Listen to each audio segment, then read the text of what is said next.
Bonjour à tous, je vais faire une petite vidéo aujourd'hui. Pas forcément de target, je crois qu'en ce moment on est au milieu de nulle part, c'est le moment d'attente. Par contre, je vais vous donner mon sentiment du marché actuel et je vais essayer surtout de vous aider à comprendre pourquoi est-ce que j'ai ce sentiment de marché actuellement, quels étaient les repères pour moi pour y arriver, et surtout vous aider du coup à pouvoir construire un peu cette idée de savoir ce qui se passe, pourquoi ça s'est passé, comment ça s'est passé. Voilà.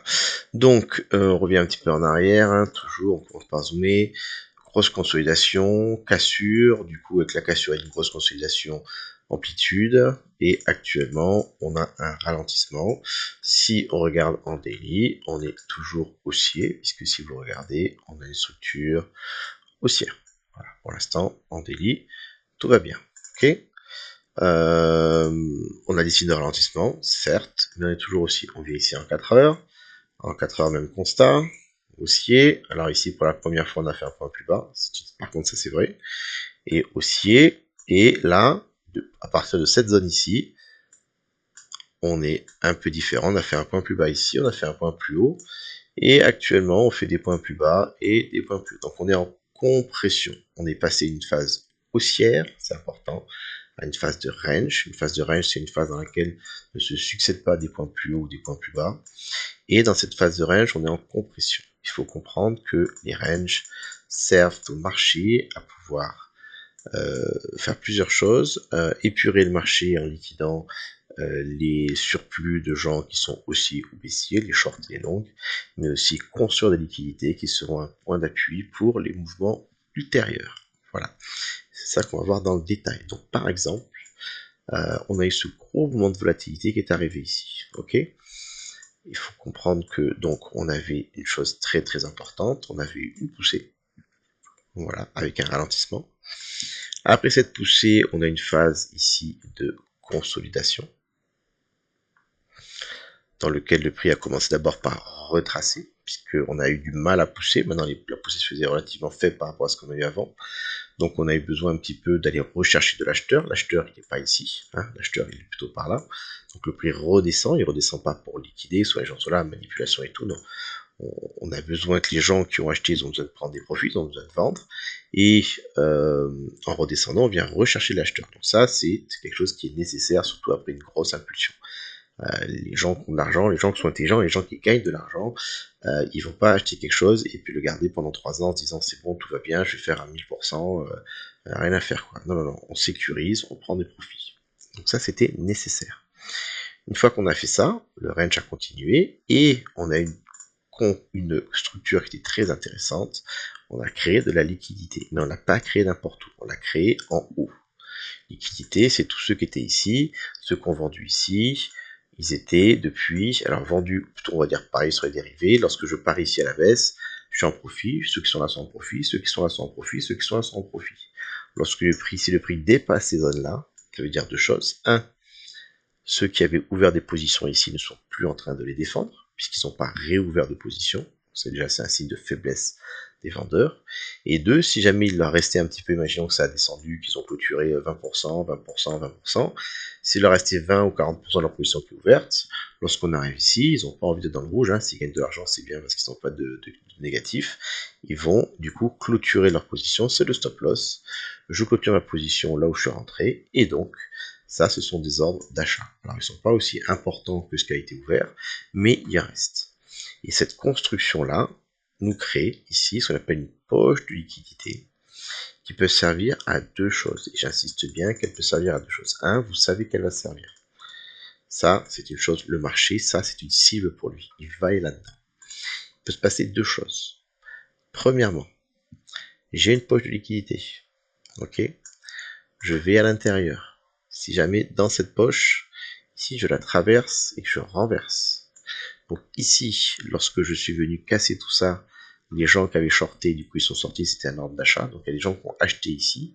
Et si avec toute cette pression acheteuse, on se retrouve à renverser, c'est un signe vert. Ça veut dire que il y a des vendeurs qui se sont montrés en grande quantité, qui ont absorbé la liquidité et qui ont réussi à renverser le prix. Ils prennent le dessus, ils lancent un mouvement. Ou alors, il se peut passer deux choses, c'est le short squeeze, on vient ici, et du coup, toutes ces liquidations, tous ces stop loss qui percutent, nourrissent la hausse, les vendeurs ne se montrent pas, et donc la hausse, elle a lieu. C'est ce qu'on a eu dans un premier temps.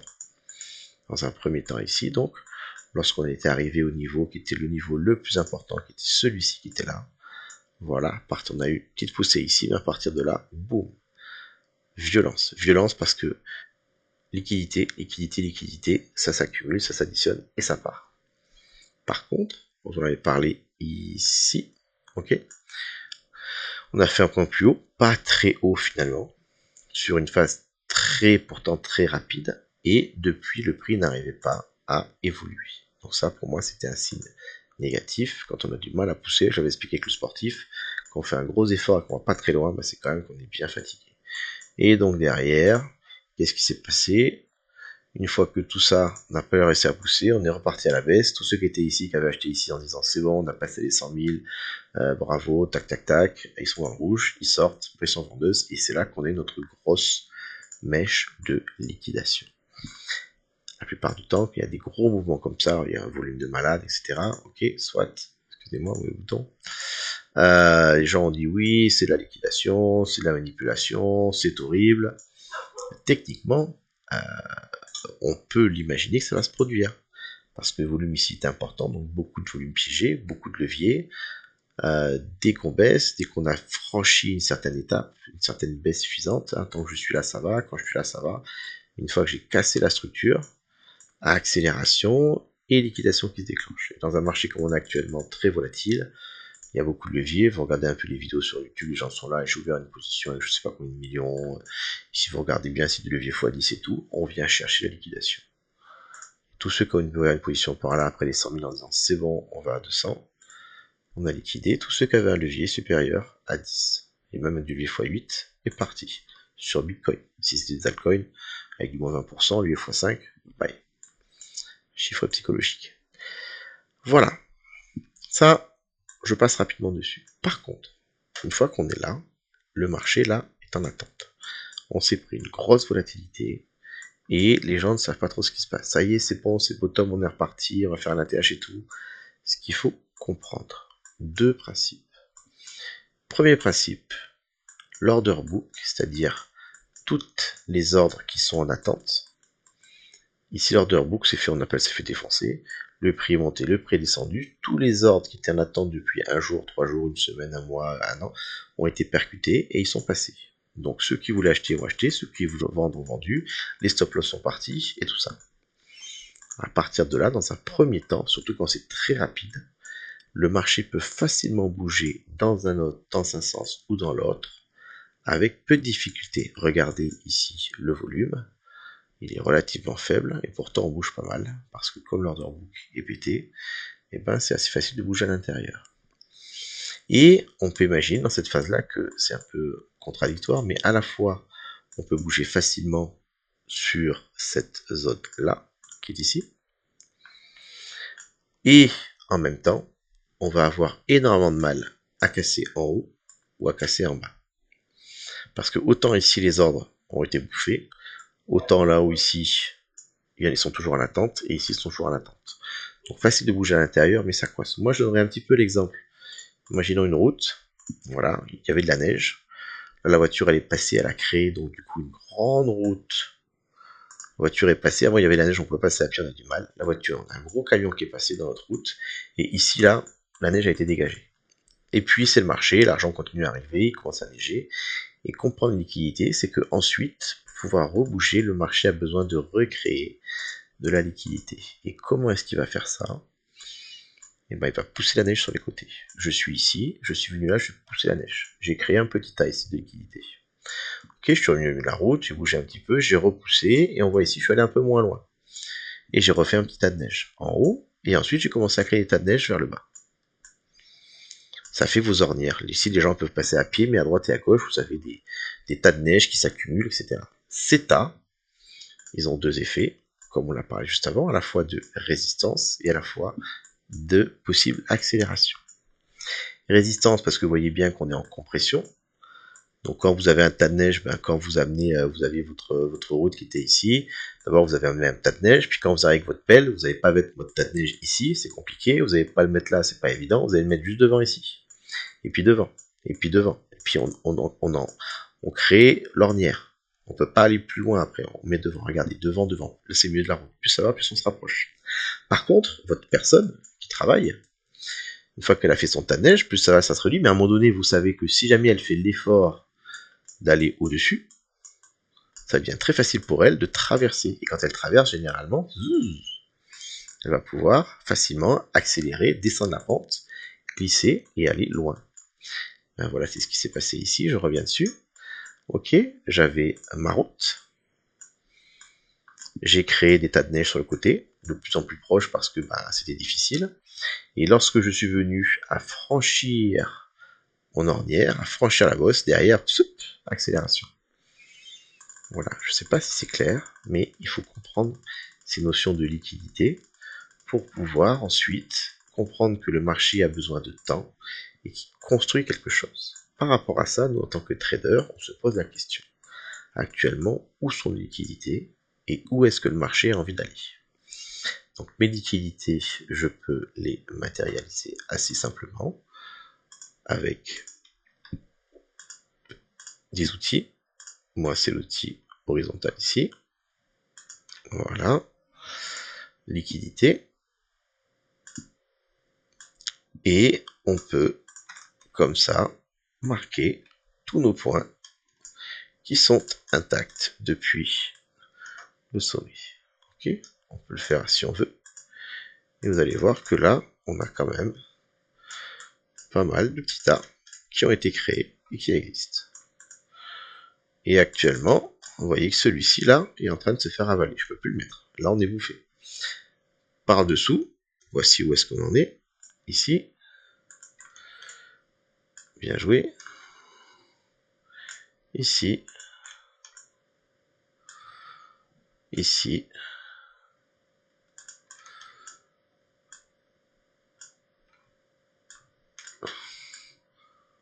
Voilà, actuellement. On est là. Ok, vous voyez qu'on a une construction en triangle, hein, compression, c'est pas pour rien, pour après sortir. Donc, on a nos liquidités.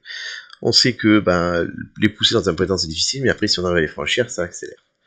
Par rapport à ça, on a plusieurs outils, on avait déjà parlé ensemble, je vais pas aller dans le détail, mais lorsque j'ai un range, je peux imaginer que en cas de sortie, je vais avoir une extension, etc. Donc maintenant, je suis là et je me pose la question. Où est-ce que le prix va aller? Est-ce qu'on est plutôt haussier ou baissier? Je reviens sur les choses de base les plus importantes. Je regarde ma tendance. Ma tendance est haussière. Donc dans le cas d'une temporisation, j'imagine que la grande probabilité elle est à la continuation haussière. Donc pour l'instant, la structure étant haussière, j'imagine qu'on est en train de prendre le temps, on crée de la liquidité pour pouvoir ensuite reprendre notre marche. Et si je regarde ça aussi, je vois que, à vue de nez comme ça rapidement, on a quand même plus de liquidité qui a été construite au-dessus de nous qu'en dessous. En dessous, on est venu tout percuter, et depuis on n'est pas trop venu visiter. Donc voilà, pour moi actuellement le marché a plus de chances de monter. Et j'avais un autre repère qui était très important, j'avais regardé où était le volume sur la partie à 95 000 et plus. Voilà, depuis, ok. Et qu'est-ce que je constatais? La majorité du volume est en dessous de ce point ou au-dessus. Hein, voilà, là c'est les 50%. Tant qu'on était en dessous ici, pour moi, on était potentiellement baissier, puisqu'on était sous le prix moyen. Et le repère pour moi, c'était de réussir à franchir ce niveau qui est là, que j'avais appelé Key Level, le niveau clé. Et j'ai fait ça dès qu'on était par ici. Et donc, si je regarde ces niveaux-là, qui sont ici, ça, je me sens en liquidité, on va le cacher. Voilà. En 1 heure, ce sera plus simple.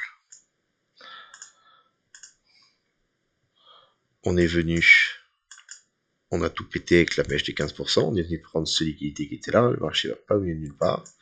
Ensuite, dans un premier temps, on est monté, ok, super, on est content. Et puis ici, vous voyez qu'on est monté, on est commencé à venir tester sa zone haute, sans rebondir dessus. Donc pour moi, c'était un signe de faiblesse. J'arrive sur un support, et au lieu de repartir, je temporise. On est sur un support, il se passe rien, c'est pas bon signe. Ok. Ensuite, on a fini par casser et franchir cette zone. Parce que quand on est sur cette zone, premier temps, on a touché dessus pile poil une belle réaction. C'était beau. Et ensuite, on est passé en dessous avec un retest en résistance. Support, résistance. Là, vous voyez que le niveau est important, qu'il a fonctionné. Et on a bloqué dessous une fois, deux fois, et enfin, en ce moment, on passe au-dessus. Donc ça, c'est intéressant. Deuxième chose qui est intéressante, on a eu ici un double bottom. Le prix est descendu, il est venu une première fois, pas au milieu de nulle part, hein, ça je ne passe pas dessus, mais ça c'est une mèche ici sans retest, c'est quelque chose qui fait office de niveau support résistance.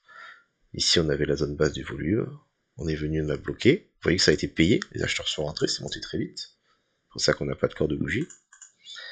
Et puis ensuite on est revenu une deuxième fois, on a bloqué à nouveau, donc là c'est une zone qui est défendue, mais le rebond était mou. Le rebond était vraiment mou par rapport au précédent, je vous montre ça en 30 minutes. Ici, on descend, les acheteurs se montrent, on rebondit. Et ici, on descend et ça temporise. Alors, on pourrait voir ça de manière négative, parce que il n'y a pas beaucoup d'acheteurs, on galère. Mais quand ça arrive sur le premier rebond, et c'est là qu'il y a beaucoup de choses aujourd'hui, hein, je pense que c'est important d'écouter des fois que ça fasse un signe. Moi, personnellement, dans ma façon de voir les choses, ça peut être négatif comme positif. C'est négatif si vous étiez dans une zone de prix qui a un support, vous venez sur le support, vous touchez le support, et là vous êtes mou.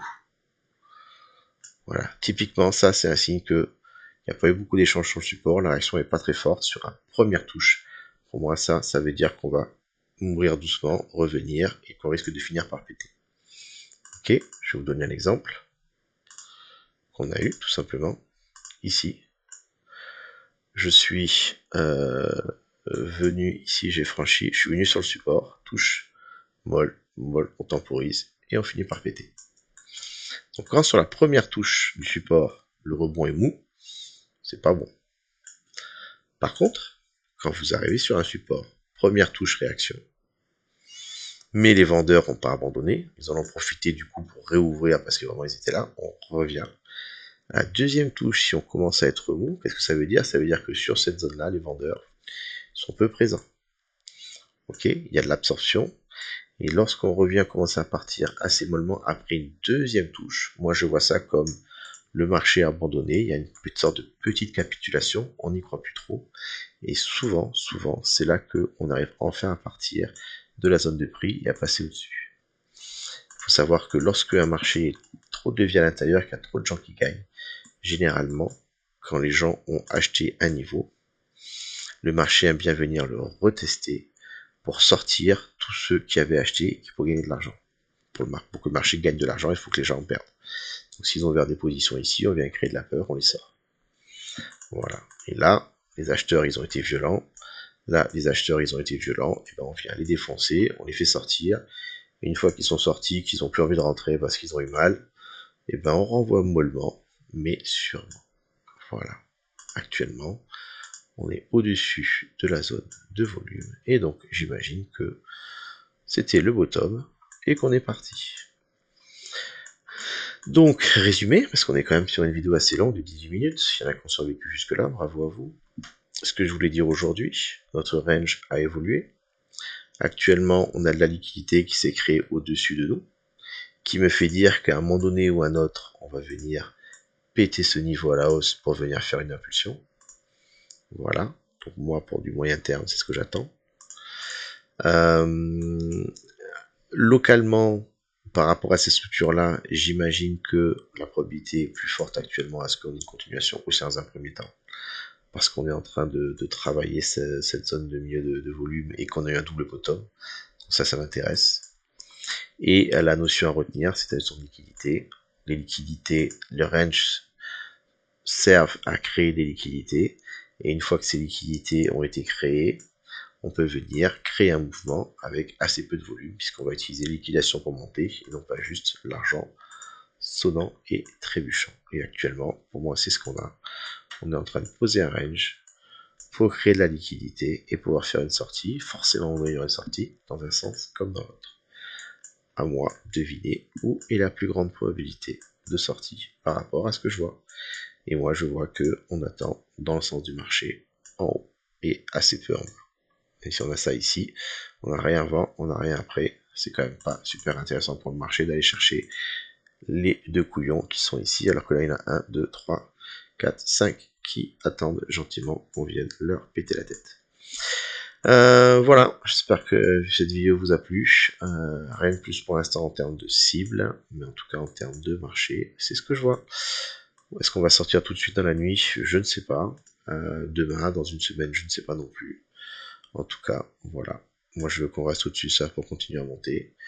Et je pense qu'on va venir bloquer une première fois là-dessus. Et après, la deuxième fois, on devrait franchir. Bonne journée à tous. Au revoir.